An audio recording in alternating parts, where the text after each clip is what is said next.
जब मैं उस दिन आवाहन किया अष्टमी के ठीक 10-15 मिनट के अंदर दिल्ली गुफा में ही इस उत्तर के गुफा के झोड़खे से एकदम, इसलिए तुम हनुमान जी का जब ऐथी भी करता है, रामायण का पाठ उठ करता है तो हनुमान जी का आसन लगा देता है। तुमको भी जिसका वाहन कर रहा है उसके लिए आसन उसन लगा देना चाहिए, फूल माला रख लेना चाहिए, पानी जल सब रखना चाहिए स्वागत में। जो स्वागत में पूरी सम्मान के साथ स्वागत की पूरी सम्मान रखना चाहिए कि वह तुम्हारी भावना सब वहाँ प्रकट होगी कि हमको बुला किस भावना से रहा है। यह चिरकुटानंद है कि राजा है, सम्मान में न वार्ता होती है। ठीक 5 से 10 मिनट के अंदर उस झड़ोखा से कहीं हम गेट चारों ओर से बंद कर देते हैं,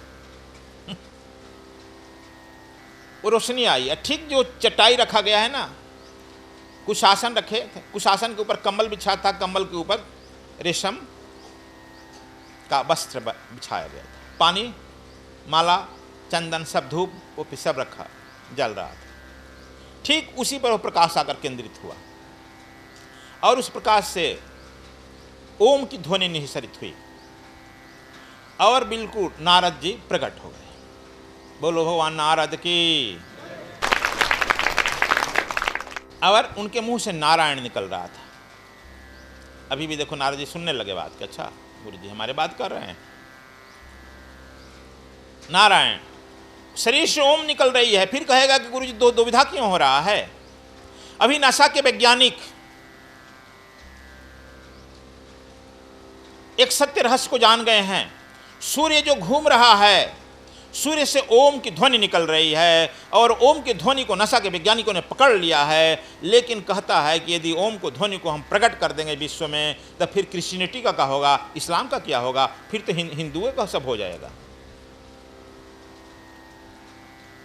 अब समझो कितनी है तुम्हारी ऋषियों की थ्योरी सत्य है। सूर्य के से परिक्रमण से, सूर्य के चक्रमण से जो निकल रहा है शब्द, नासा के वैज्ञानिकों ने पकड़ा हुआ ओम है। इसलिए प्रकृति की ध्वनि ओम है, इसलिए सत्य को छिपाया जा रहा है। लेकिन नेट पर आ गया है, इसलिए हम लोगों ने नेट से पकड़ लिया खेट को। ओम, सृष्टि का ध्वनि ओम, तुम्हारा भी ध्वनि ओम, मुंह से ना।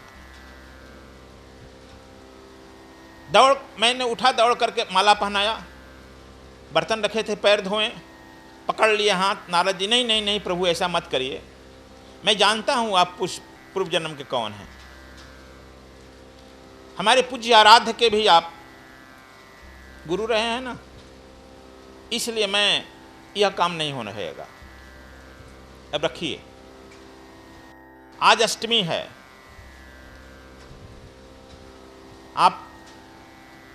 मैं अयोध्या जा रहा हूं, रास्ते में जा रहा था, आपका देवास्त्र घेर लिया, दिव्यास्त्र घेर लिया और यहाँ उतरने के लिए बाध्य कर दिया। हमने कि आप नाराज हो गए। नाराज नहीं हूँ, मैं खुश हूँ कि आपका रिसर्च का काम इस जीवन में भी चालू है ना। वहाँ भी उस समय भी देवास्त्र दिव्यास्त्र था और यहाँ भी देवास्त्र दिव्यास्त्र से पृथ्वी से घेरवा दिए हमको ना, अंतरिक्ष से, और एकदम हम यहाँ पर उतरने के लिए बाध्य हो गए। कैसे जान गया हमारे पे? कहा कि वह ये भी बताना पड़ेगा। जब दिव्यास्त्र जाता है उसके साथ साथ आपका कई जन्मों का इतिहास भूगोल सामने खड़ा पीछे पीछे जाता है कि आदमी कौन है, देख ले पहले, तुम इसे मिलना चाहता है या नहीं चाहता। यदि नहीं मिलना चाहता है दिव्यास्त्र काट देगा। फालतू बकवास क्यों हम करें, क्यों अपना समय वेस्ट करें।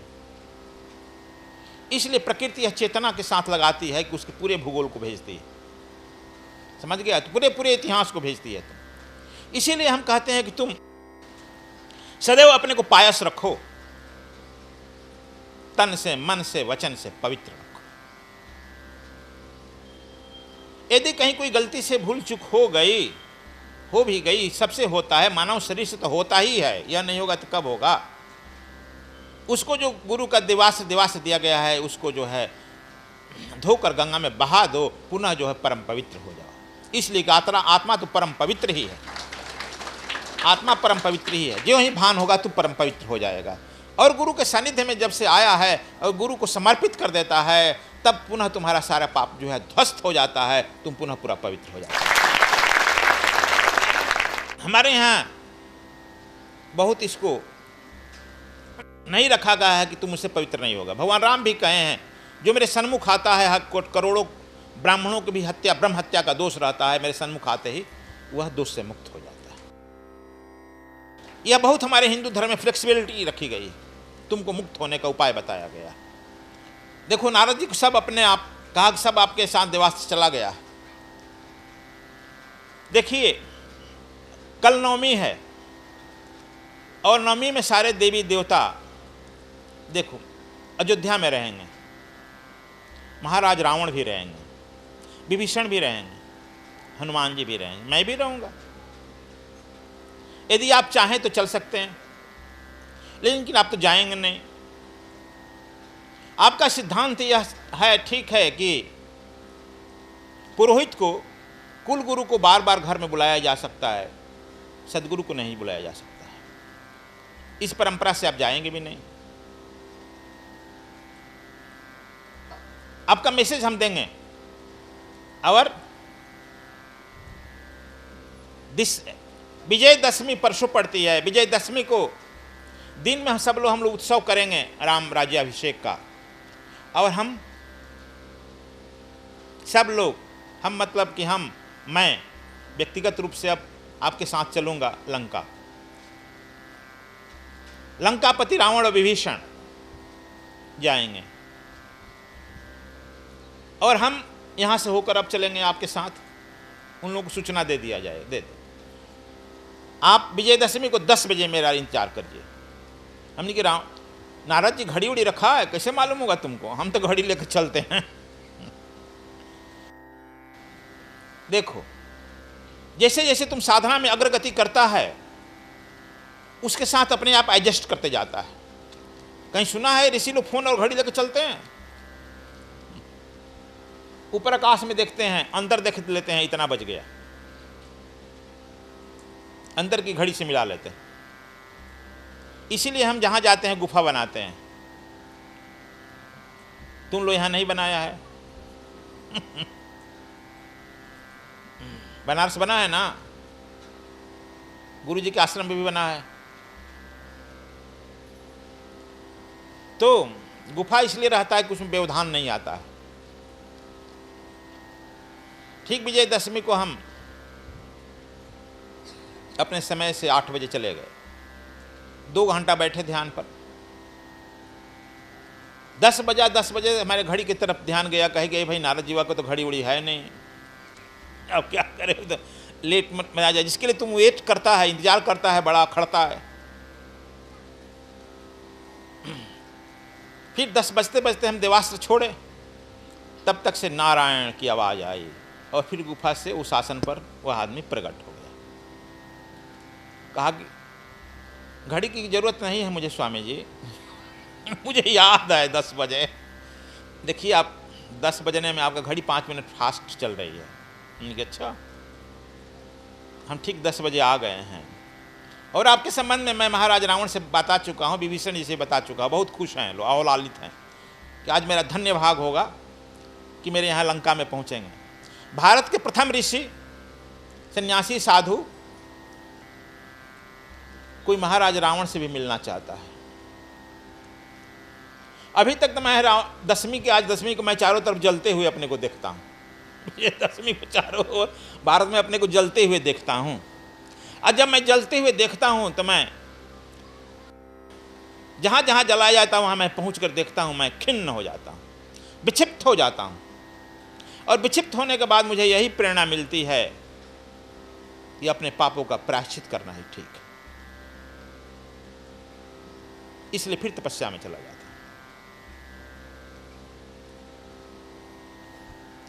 ठीक 10 बजे कहे कि हम कैसे चलें यार, कौन गाड़ी उड़ी लाया है, कार और है तुम्हारे पास, कैसे चलेगा? कहा कि आप पद्मासन में बैठे हैं, ठीक है, अपने शरीर से निकलने जानते हैं, अब निकलिए मेरे साथ चलिए।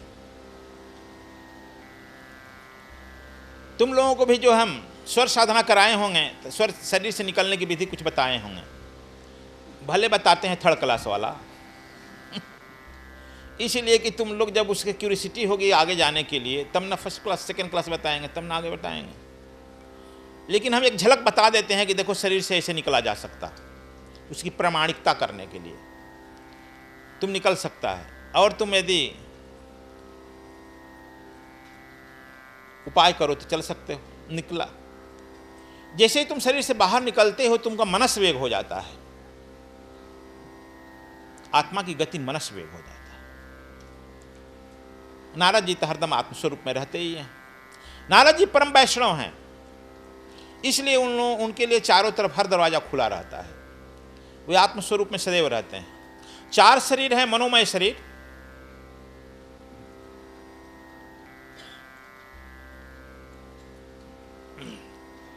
कारण शरीर, आत्म शरीर, ब्रह्म शरीर। यदि कारण को दूसरे भाषा में कहो, मनोमय शरीर, आत्म शरीर, ब्रह्म शरीर और निर्वाण शरीर, ज़्यादा अच्छा होगा। मनोमय शरीर चौथा शरीर है, इसलिए अधिकांश ऋषि महर्षि जन्मों जन्म ये चौथे शरीर तक रह जाते हैं। मनोमय शरीर को चौथा शरीर कहा जाता है, आत्म शरीर को 5वां शरीर कहा जाता है। जैनी लोग आत्म शरीर 5वें शरीर की ही व्याख्या किए हैं। भगवान महावीर जो है आत्मा को ही सब कुछ मान लिए हैं, इसलिए आत्म शरीर की ही बात करते हैं। लेकिन हिंदू वांग्मय इतना बृहद है और छलांग लगा गया है, ब्रह्म शरीर और निर्माण शरीर तक की बात करता है। लेकिन ये रावण वगैरह जो हैं, राक्षस ऋषि, रावण वगैरह ऋषि नहीं, ये लोग जो हैं चौथे शरीर तक ही हैं, अभी भी चौथे शरीर तक के रहते हैं। आगे शरीर में या तो उस तरह के गुरु उपलब्ध नहीं है या जाना नहीं चाहते हैं। चौथे शरीर में ये सब मगन रहते हैं। मनोमय शरीर में मन के अनुसार वह सृष्टि कर लेते हैं, मन के अनुसार वह आश्रम बना लेंगे, मन के अनुसार शिष्य बना लेंगे, मन के अनुसार अपनी सब व्यवस्था कर लेंगे, मन के अनुसार अपना आनंद में रहेंगे मनोमय शरीर में। इसलिए अधिकांश लोग रिद्धि सिद्धि राक्षस मनोमय शरीर तक रहते हैं। और भूत प्रेत पिचासी सब जो तो तुम जानते हो, ये जो हैं प्रथम शरीर ही है, दूसरा शरीर। और यक्ष किन्नर गंधर्व ये सब भी मनोमय शरीर तक रहते हैं। नारद जी के साथ हम लंका नगरी में प्रवेश किए। देखो फिर कहेगा, हमने कहा कि सेतु बांध जो बांधा था दिखाई नहीं पड़ रहा है, इसी तरह से वह अभी जो लंका में जहाँ विभीषण राज कर रहे हैं वह अभी है, विभीषण अभी हैं।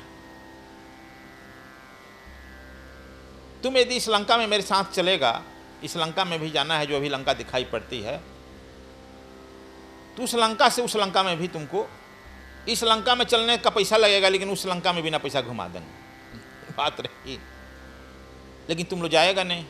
तो वह लंका भी है, जैसे सूक्ष्म काशी है, सूक्ष्म संग्रीला की घाटी है, सूक्ष्म ज्ञान जोगियों का जगह हिमालय में है, उसी तरह से सूक्ष्म अभी वह है जहाँ के राजा अभी विभीषण हैं।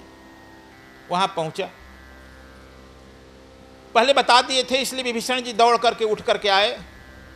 वहाँ पर सब चीज़ सोना का होता है, इसलिए फूल भी सोनहुला है, इसे सोनहुला फूल से स्वागत किए। और लोग खड़ा होकर जो स्वागत करना था किए, परिचय कराए। इसके बाद विभीषण जी नारद जी को भी प्रणाम किए, उनको भी माला पहनाए। अपने बड़े भाई जिसका तेज सूर्य की तरह चमक रहा था महाराज रावण को भी पैर छुआ, स्पर्श किया, उन्हें भी माला पहनाया। इसके बाद सभा की संचालन की कार्यवाही के लिए नारद जी को प्रार्थना की। नारद जी भक्त शिरोमणि हैं। नारद जी ने कहा कि इस पृथ्वी पर सबसे पहले कोई एक ऋषि, एक महात्मा आया है लंका पर मिलने, इसलिए हम लोग हार्दिक स्वागत करते हैं। और नारद जी चूँकि संगीत प्रिय हैं, इसलिए जो संगीत गाया थे संस्कृत में, उन्होंने नारद जी साम वेद के संस्कृत का गायन किया था अपने वीणा पर। हमने उनसे पूछा था कि वीणा क्यों रखते हो नारद जी? कहा कि यह वीणा नहीं है प्रभु, किसी भी लोक से संवाद आता है तो वीणा बताता है। आपका जब संवाद आए, देखिए वीणा कैसे झंझना कर बताया। हमको जब संवाद देना होता है तो इसके माध्यम से भेजते हैं। तो उन्हें क्या है, ये मोबाइल है क्या तुम्हारा? कहा कि यह हमारा जो है इस दौर का यह सबसे रिसेंट किसी भी लोक, यह मोबाइल तो आपका उसी तक काम करता है। हमारा यह जो है वीणा, यह इस सृष्टि के सारे प्लैनेट्स का यह और सारे मानव जगत, प्रेत जगत या रक्ष, किन्नर, गंधर्व, सब लोगों की वाणी समझता है और सबका यहाँ पर इस वीणा से मैसेज आ जाता है और मैं इससे मैसेज भेज देता हूँ और उसके अनुसार इस वीणा के माध्यम से वार्ता हो जाती है। यह वीणा जो है सबसे वैज्ञानिक ढंग की यह जो कृति है भगवान नारायण के द्वारा मुझे प्रदान की गई है। जो उन्होंने भजन गाया, कहेंगे कि भाई इतना चलो उसको जरा सुनाओ, उसको हमने बना दिया है अपने भाषा में। हे प्रभु तुम ही तो हो मेरे जीवन आधार, ना मैं जानूं पूजा पाठ, तुम ही हो मेरे कर्णधार। हे प्रभु तुम ही तो हो मेरे जीवन आधार। इस सृष्टि के कण कण में तुम्हें ही देखूं, तुम्हारे सिवा ना कोई जिसे मैं देखूं। तुम ही हो मेरे इष्ट राम, तुम ही गिरधर गोपाल। हे प्रभु तुम ही तो हो मेरे जीवन आधार। एक भरोसा है तुम्हारा और न कोई मेरा रखवाला। एक भरोसा है तुम्हारा और न कोई मेरा रखवाला। एक तमन्ना है प्रभु सदैव रहूं सहज समाधि, तेरे भजन में सदैव रहूं। ना चाहिए मुझे उपाधि, हे प्रभु तुम ही तो हो मेरे जीवन आधार। ना मैं जानूं पूजा पाठ, तुम ही हो मेरे कर्णधार। हे प्रभु तुम ही तो हो मेरे जीवन आधार। आज आपने निहाल किया, सतगुरु दर्शन पाकर तन मन निर्मल हुआ, निर्मल हुआ, निर्मल हुआ। हे प्रभु तुम ही तो हो मेरे जीवन आधार। सद्गुरु स्वामी कृष्णायन जी महाराज के साहित्य व प्रवचनों की DVD प्राप्त करने के लिए संपर्क करें 098 68 88 6830 099 68 43 02 03।